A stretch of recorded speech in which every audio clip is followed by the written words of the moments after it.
Okay, so for this week's vlog and our close reading, I did what Jess suggested and I just opened up to a random page and picked a sentence. So my sentence is in chapter 21 on the bottom of page 159, and it says, "So were the ripe, luscious bougainvillea with their flame-red, voluptuous flowers, and the delicate and persistent showers of Harakanda blossoms, with their small white and pink and purple petals, behind which all of these anxieties flourished." So I took that sentence in all of its many, many words and I analyzed it according to the diction. And that analyzing has brought me to the conclusion that within this sentence, the anxieties are like flowers and the flowers are like the anxieties. So let me sort of break that down a little bit, starting with how the anxieties are like flowers. So at the end of the sentence, it reads, "These anxieties flourished." Now, for that, the anxieties are the noun and flourished is the verb. So the anxieties flourished. That's literally the sentence by itself.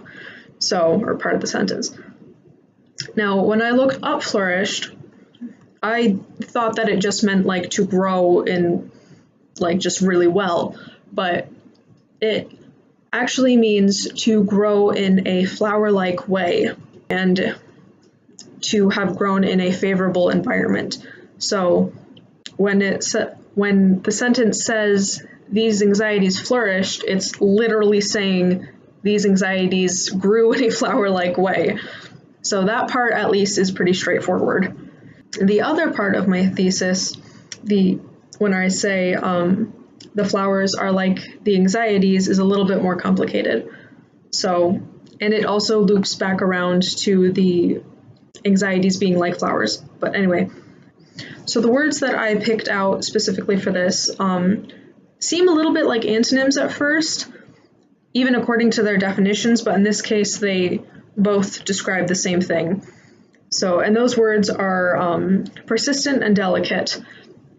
And when I looked them up, delicate means easily damaged or broken or fragile and requiring sensitive or careful handling, while persistent means continuing firmly, obstinately in the face of difficulty or opposition and continuing over a long period of time.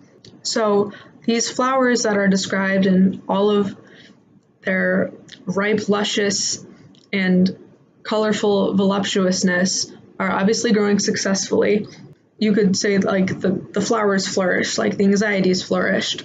So the sentence literally says that the flowers are delicate and persistent.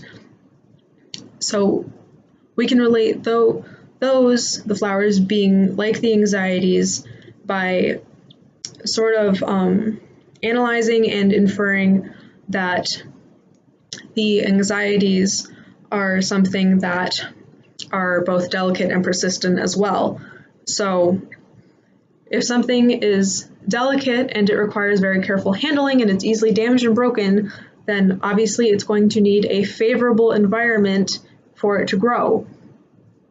And that's part of the definition of flourish. And at the same time, the anxieties were, like I said, successful in growing, so that meant that they were persistent and that they overcame any of the difficulty and opposition that they faced, despite the fact that they were delicate because they were in the right environment. In addition to that, because the anxieties grew successfully, we can sort of tell that they've been there for a long time. Like they had to have time to flourish, and that's part of the definition of persistent. So even though everything sort of loops back around onto itself, I think the sentence is really getting to the point of the anxieties are like flowers, and specifically these flowers, and the flowers are like the anxieties.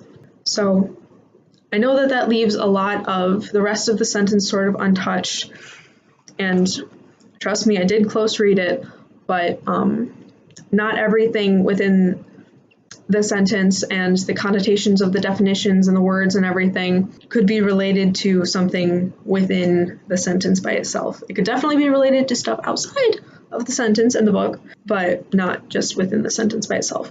So that is my vlog for this week. Close reading. My eyes hurt. Bye.